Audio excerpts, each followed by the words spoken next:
Welcome to Rails, Ales, and Old Towns. Today we're heading to one of the continent's most underrated capitals, Brussels. On the show, I'm joined by the founder of the ever-popular Hungry Mary food tours to make a case for the Belgian capital as a stop on your next European trip. Mary explains why she thinks Brussels is such a special place before taking me on a tour of the city, stopping to savor its great food, and learn some intriguing things about its most iconic sites. Along the way, she teaches me a bit about Belgian culture and offers up plenty of personal recommendations on good bars, cool neighborhoods, and places to feast on waffles and frites. Then we finish things up by talking about how she started her tour company and its famous beer and chocolate tour. All right, let's go to Brussels. Find the gap between the train and the platform. All right, let's welcome to Rails, Ales, and Old Towns, Mary of Hungry Mary Food Tours in Brussels, Belgium. Hello, very happy to be with you.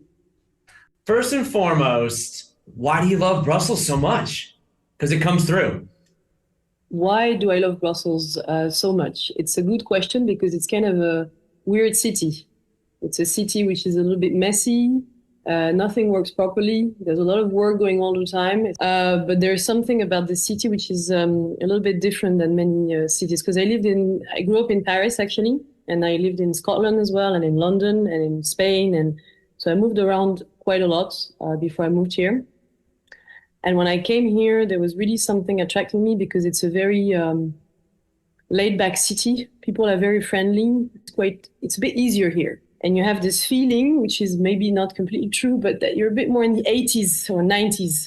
There's something that I kind of like, first of all, because a lot of things are a bit cheaper, like the rentals and stuff like that. So you kind of feel that you have the life that your parents had. Whereas, for example, when you live in London or in Paris, most of the time, even when you're in your 30s or 40s, you still live like a student because you can't afford to have a decent place. So this is one of the reasons. City center of Brussels is very lively. It's a big city center, but it has a more human size than some other cities. So yeah. So you're saying it's a bit of a throwback. Yeah, a little bit. Yeah. Hey, this is new. I like this. I never knew that about Brussels. Why do you think it manages to still be so underrated in the big scheme of European travel? I think it's because of the Belgian mentality. There's something about this country which is very different, and I don't think they realize as much as French people or Italians, for example, realize their culture and are proud of it.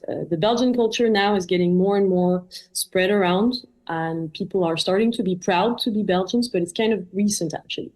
It's a bit that Belgians aren't that good at beating their chest about how great they are. No, they're not really. They're more modest, I'd say, than the French, for example. Or because I'm French, I can afford to be, sarcastic about French people. So I will keep it to the French so nobody gets offended. I have the right to be sarcastic towards my own people. So yeah. Exactly. That's how it works. It's okay to make fun of your own people, but when other people make fun of them, then Exactly. So I'm going to beat the French to the max. Okay. So obviously this multilingual thing, I think this is something we need to talk about because, I think a lot of people are aware that there's countries that are multilingual, but Brussels is a multilingual city. Yeah. So which language should I brush up on the most before I come to Brussels? My French or my Flemish? French. Brussels is officially a bilingual city. So it's officially supposed to be French speaking and Flemish speaking. Flemish is very similar to Dutch, but it's a bit different. And I don't really like when you mix them up and you just say that it's the same because it's a bit different. It is a city which is supposed to be bilingual. It's supposed to be Flemish and French. And actually the country is trilingual because the three official languages, there's also German as an official language. And you could say that English is also quite important here because it's a language which is very often used as a compromise language between the other ones because they use it a lot in commercials, for example, or like marketing campaigns. You have a lot of English, way more than other European countries. Because it's a neutral language. Because if they use English, obviously they can say something in one sentence without having to use French or Flemish. So this is kind of a neutral thing. And in Brussels, for example, everything is written in two languages. When you take the metro, for example, the announcements are going to be in French and Flemish, then Flemish and French. It's always like one after the other, or one, so nobody gets offended. So there's a very big balance between the two languages, but in practice, like for real, in your everyday life, most of the people speak French. You have some neighborhoods which are more Flemish speaking, but the reality is that the French speakers in Belgium don't speak that well Flemish, but the Flemish speakers speak a bit more French. But sometimes now they won't speak French anymore because they're making a statement that they want to speak Flemish or English. Wow. So this is. And obviously, there's a lot of deep historical things here that we don't have time to get into, but we don't have time to get into that. If you speak French, you can get your way around Brussels, and if you speak English as well, because most people speak English at least at a okay conversational level, so it's not a problem. And from a geographical perspective, just for people listening, roughly, correct me if I'm wrong, but roughly the Flemish section of Belgium is in kind of the northwest. The French-speaking Wallonia is in the southeast, and Brussels is kind of in the middle. Exactly, that's exactly like that. And in the north, you have famous cities like Antwerp, Ghent, Bruges. Brussels is in the middle, and in the south, you have cities like Liège, Charleroi, Namur. It's a bit less touristy than the north. Flanders is a little bit more clean and pretty, so you have more people visiting it, but the south is also really nice. The Wallonian culture is also really cool. So. Absolutely. I'm a fan of Liège, but that's another. We're talking about Brussels today. Okay, let's stick to Brussels. So obviously, it's famous for being home to the EU, being home of NATO, a cultural kind of crossroads city, but this Grand Place is the A-list site, and it is just stunning. It's stunning, yeah. For folks who may not have seen it, can you kind of give a little bit of an idea of what this square in the middle of the city is like? So the Grand Place, so in French, Grand Place, in Flemish, Grote Markt, so main market in Flemish, main square in French, for me is really one of the most beautiful squares in Europe. Like Brussels, like I said at the beginning, some areas are a bit scruffy.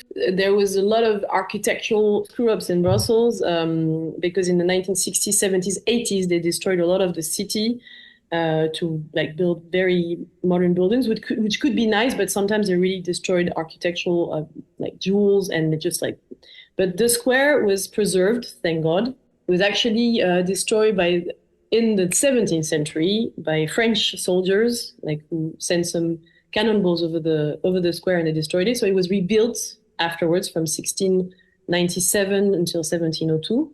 But the city hall of Brussels is still medieval and is still standing. There's a lot of architectural details on it, which are quite interesting. A bit messy as well, but quite cool. And the square itself, even in Italy, even in Venice, even in Rome, there are no squares with this type of atmosphere because the way it is organized is extremely balanced. And the way the energy, I don't want to sound hippie, but there's something about it. There's this kind of energy flowing on this square, which is quite special because the streets are disposed in a way that they all converge to the center of the square. And there's a unity in terms of architecture to the square. The buildings are really beautiful. There's a lot of beautiful terraces. It's a UNESCO heritage square, so they cannot do anything they want. So you don't have a lot of big logos or stuff. Everything is, you have the colors of the city and that's it. So there's nothing disturbing the eye. It's quite, unified. And yeah, there's a lot of people. It's quite lively. It's very nice in the summer because there's a lot of people on the terraces. Also some students just drinking in the middle. It's quite nice. In the winter, you have the Christmas light show. So it's nice all the time. I live literally 5 minutes away from Grand Place. So I just cross it almost every day, just to go and run errands, And I always really like it. And you have a lot of weddings as well because the city hall is actually hosting local weddings. So this is also nice because you often have some ceremonies with people dressed up. So this is quite a nice, lively square with a lot of things happening, and it's beautiful. It's just nice just to sit there, do some people watching, and yeah, I really like it. It's very slow. It's really slow paced. It's quite nice. Sometimes that's the best thing you can do is just sit. Do you have a favorite place on the plots? Because I'm unfortunately being so popular, there's probably some places that are a bit, maybe you wouldn't recommend. In other cities, it might be a proper tourist trap. In Brussels, it's okay. Of course, you're gonna pay your beers a bit more expensive than if you go like in a shady small bar in another area, you know. But it's okay. It's not that terrible. There's one that we go to on the tour, which is called La Brouette, the wheelbarrow. It's one place that I like because you still have a lot of like old people coming there. They've been coming here for years, you know, some really cool people, and the team is really nice, and we get on really well. So voilà, this is why I like to go to that specific place. Depending on where the sun is, you can like turn and go to different terraces. Yeah, so you can do a bit of around the clock, round the blocks. Exactly. Is there anything like little funny thing that we would miss if we were just walking past? There's a lot of stories about the guild houses. There's a lot of details in terms of architecture. The main building, the city hall, is in terms of architecture, like I said, a bit messy. For example, the tower and the arch are completely off-centered, and most of the time you don't really see. I don't know if you noticed yourself, but you don't really pick up on it when you just look at it. But then when you see it, you cannot unsee it. It's a little bit when you have like slight OCD, it can be a bit disturbing because it's it's really like off-centered and it's really like weird. But yeah, so there's a lot of small details like that on the main square, which are quite funny. Obviously, we got to talk about the food of Brussels. Yeah. Your passion. We've got our waffles. We've got our beer. Got our chocolate. Frites. Would you put mussels maybe in there as a big five? Yes. Mussels for sure. There are also other dishes which are more like related to the stew categories of dishes, I would say. Belgian food is maybe a bit more rough, let's say, than Italian food or something like that. It's a very like old school, hearty food, you know. So yeah, chocolate, of course, we're really famous for chocolate here for lots of reasons. Belgium became like the center of the world for praline making. So pralines are small pieces of chocolate made with the mold. In the United States, in France, for example, pralines are like toasted almonds with sugar. I think Belgium is the only place where the word pralines is used for small pieces of chocolate with a filling inside. They were invented in the 19th century, and Belgium became kind of the center of chocolate making in Europe. There's also something related to the colony that was in Congo because there was a very big supply of chocolate, of cocoa beans from Congo. So Belgium became quite famous for chocolate, and then a lot of people settled down here to make chocolates, and now it became something quite important, quite touristy. You have newcomers, for example, the people we are actually going to on our beer and chocolate tour are more modern chocolate makers. I'm trying to focus on more modern places that are more like smaller. So chocolate is important. Beer obviously is very important because the beer culture in Belgium is incredible. For such a small country, we have a lot of breweries, especially historical breweries.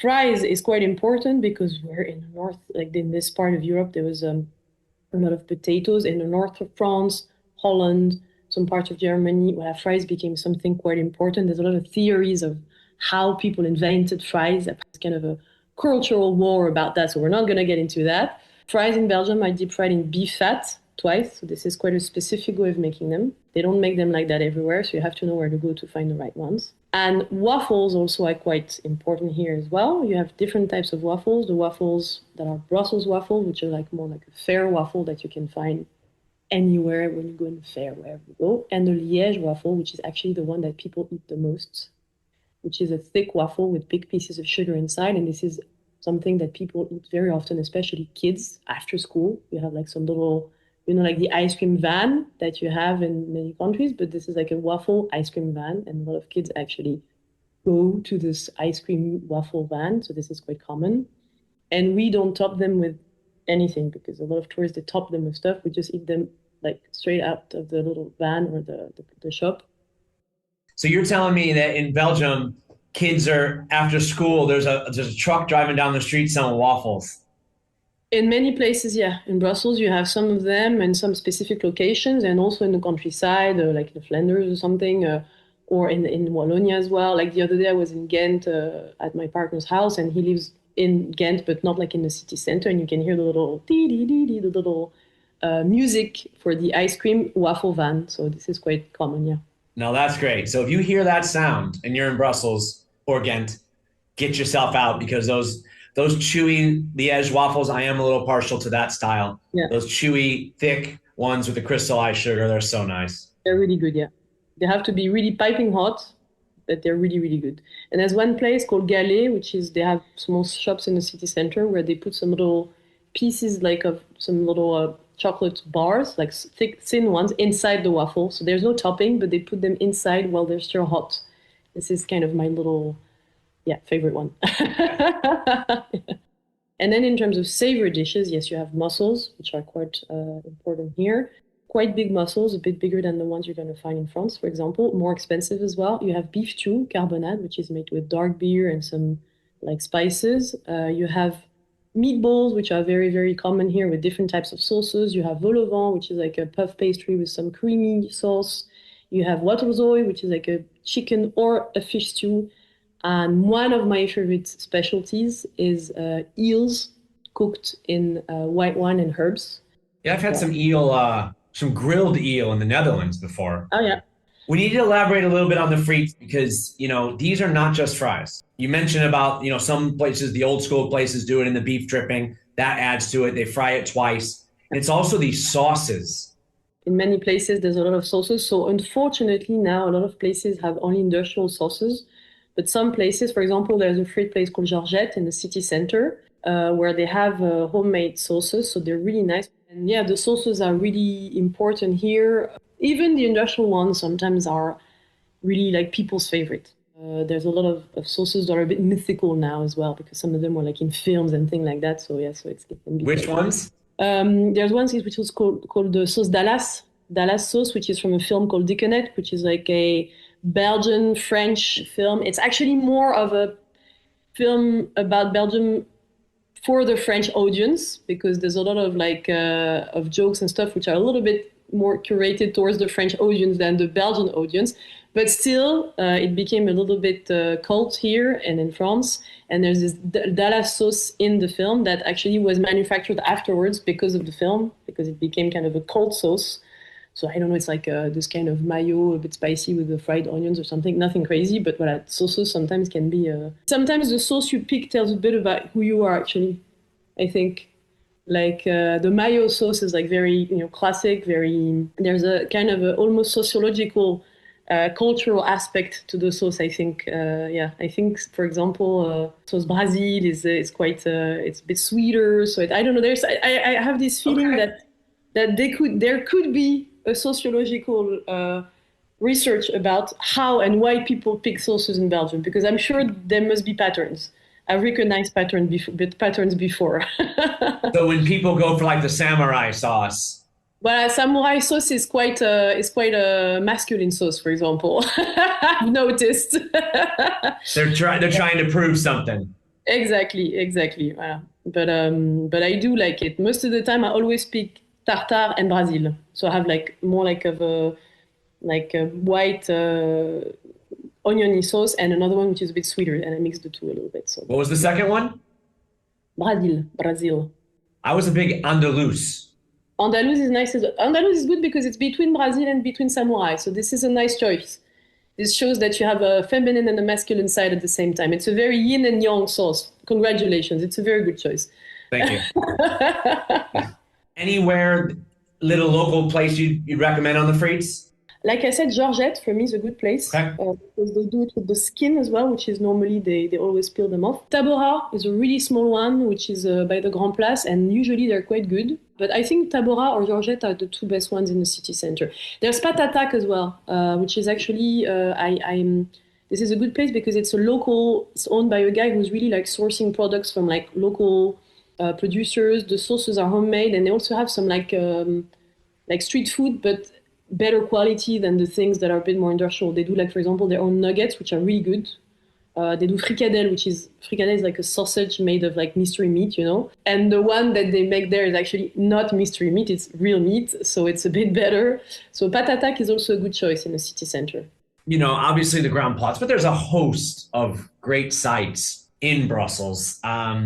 If you're going to go play tourist, what's one that you would like to see as a tourist, and then one that you think is like a hidden gem that people don't really know about? Well, when you spend some time here, most of the time, often people don't stay very often. They stay a couple of days. So for me, the best thing is to stay around Grand Place. You have the mannequin piece. There are three areas that I always recommend people to check out. It's Three Saints, because you have Saint-Jacques, which is where I live, Saint-Géry, which is Cingeri, which is a square with a lot of terraces, bars, so it's very lively, and St. Catherine.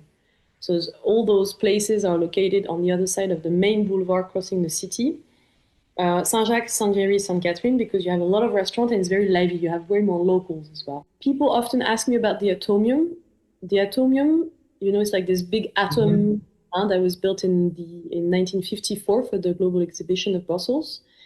The area around the Atomium is a bit random, but the Atomium itself, actually, I was a bit dubious about it, and actually I've been there recently. And it's quite a cool building. So I think it's quite nice. There's an exhibition at the moment, which is really nice. So this can be a nice place to see, even if it's a bit touristy, but it's not very crowded. So I think that's quite nice. And if you like architecture, I suggest to have a look at all the Art Nouveau and Art Deco houses that are in Brussels, because there's a lot of small houses like Victor Horta House, for example, and other ones that are less famous that are very, very interesting in terms of architecture. So if you like that, this is a good thing to see. And there's lots of guides about it, a lot of things you can find online about Art Nouveau and Art Deco architecture in Brussels. There's Maison Horta, for example, which is Art Nouveau. Art Deco, you have La Villa Empin, for example, which is a very, very Art Deco, like late Art Deco. Some of them can be visited inside, some of them are just accessible from the outside. Museums of Brussels are less famous than some museums in Europe because there are less famous paintings that people want to photograph for Instagram or something. So, but they're really interesting. There's a lot of interesting paintings, and it's less crowded. Mind the gap between the train and the platform. All right, well, I hope you're enjoying the show and it's helping you get excited for your next European adventure. As always, thanks for listening to Rails, Ales, and Old Towns. Be sure to check out the link in the episode description, because there you'll find all the info you need on all the places discussed on the show, like that great bar on the Grand Platz and those fantastic friteries. Oh yeah, if you are digging the show, I'd be forever grateful if you were to leave a review or a rating on whatever platform you're listening on, as it really helps out. And if you really want to get crazy, I am still accepting new followers on Instagram and Facebook at Rails, Ales, Old Towns. All right, let's go back to Brussels. Mind the gap between the train and the platform.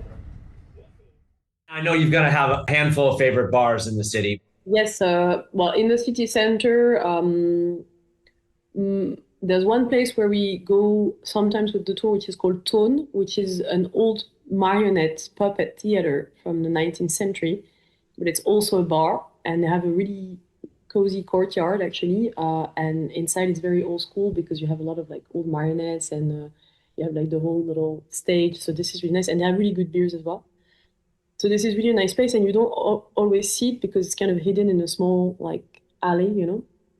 There's one bar that I used to go very often to, now a bit less because I'm a little bit more serious, but I used to go there like all the time. It's called Dans le Mall, which is a bar which was originally opened in the 1960s. It was an anarchist bar for a really long time, owned by a film director, and then he gave it away to a friend of mine actually, and now he's running it, and it's a really local bar. It's a really beautiful red facade, and inside it's a bit messy, but it's very local.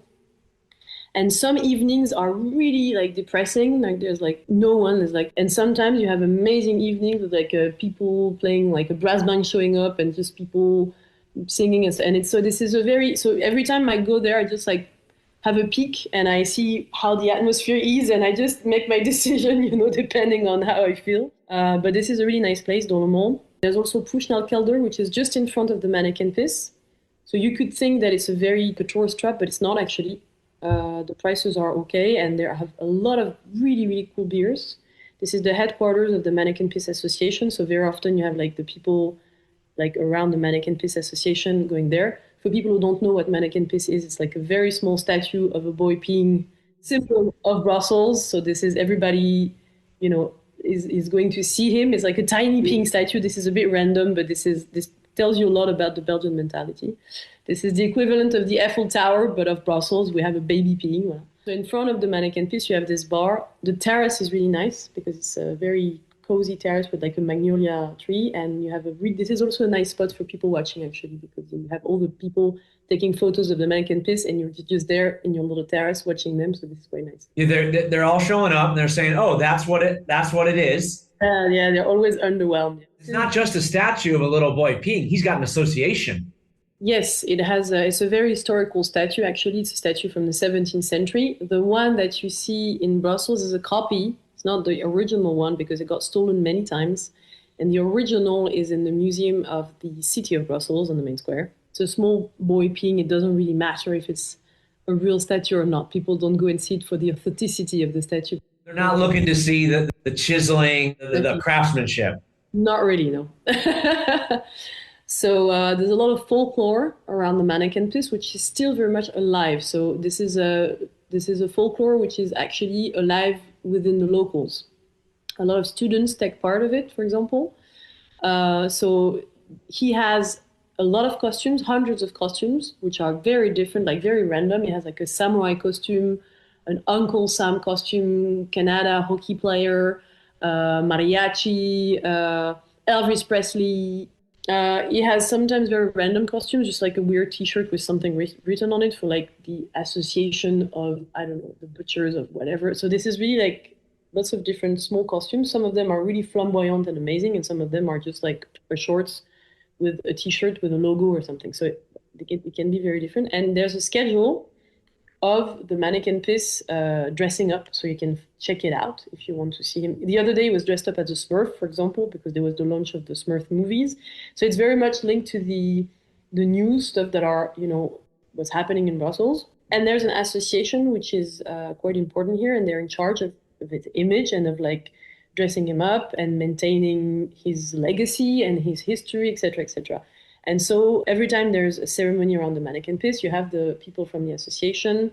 And surely the mannequin piece has got his own Instagram account. Alors, Mannequin Piece has its own Instagram account, but it's not owned by them. Actually, I own it, because when I moved to Brussels, I noticed that there was no Mannequin Piece official account. So it's funny that you asked me this question, because you didn't know about it. We didn't talk about it, but I actually have the Mannequin Piece official account. It's not like with the blue tick, because I didn't pay for it, because I don't really, but I opened it myself. So I don't run it really well because I'm not really good at this. But if you tag Mannequin Piece official, this is one of my Instagram accounts actually. So I try to post stuff regularly, like some photos of him on the account. This is very typical Brussels. They should have like an account for him, and they don't. So when I noticed that there was no Instagram for Mannequin Piece, I was like, well, I'm gonna do one, and now I have it. So I have the. All right. Well, maybe one day there's someone's going to offer you big money for it. Maybe. Yeah, I'm not sure about that. I will give it up if they ask me. I will give it away for free. No problem. No problem. Just because he's such a hero to the city. I'm not gonna make money on Mannequin Piece. You mentioned the Smurfs. We got to talk on the love for comics that Brussels and Belgium has. Yes, there's a very big comic history here. So there's a lot of comic like drawers and stuff that are coming from Belgium. So the Smurfs are from here. Tintin, also Tintin, is from Belgium. So these are really the most, let's say, famous ones. And yeah, often people don't know about the Smurfs, so they think that we have a weird thing with the Smurfs here in Belgium, but they're all over the place because they're from Belgium. And actually, one of the tour guides of the team, now he's not working a lot anymore. He was really a tour guide that started the company with me when I was alone, like when I started this company. But a couple of months after, I hired someone and he started working with me, and he stayed with me for 10 years. Daniel, who's Spanish, and he's an actor, and he's actually dubbing a Smurf in the TV show The Smurfs, but he's dubbing one of the Smurfs. So we have on the team like an official Smurf voice, which is quite cool as well, I think. I mean, you can just call him a Smurf. We can call him a Smurf, yeah. Belgians love comics. And the city, Brussels, you've got these murals that are really kind of interesting, you know, all over the city about the famous comic characters. Yeah, they're quite nice. There's a whole trail that you can do if you want to see all of them, and yeah, they're quite nice because they cover some walls that were like kind of blank. So some of them are really ugly, I think, but some of them are really cool. Some of them are really well integrated also in the city. Some of them are a bit more, voilà.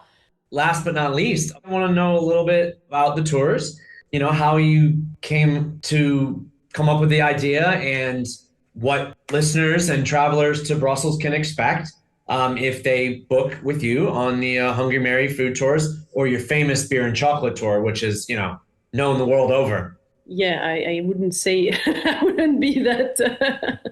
I started alone 10 years ago because I was still kind of a student part time in Brussels, and I was working with another tour company as a student job, and it was okay. But the person running the company was a guy who's not really woman friendly, let's say, and he was a bit hard and fired me by text message, and I was a little bit upset about it.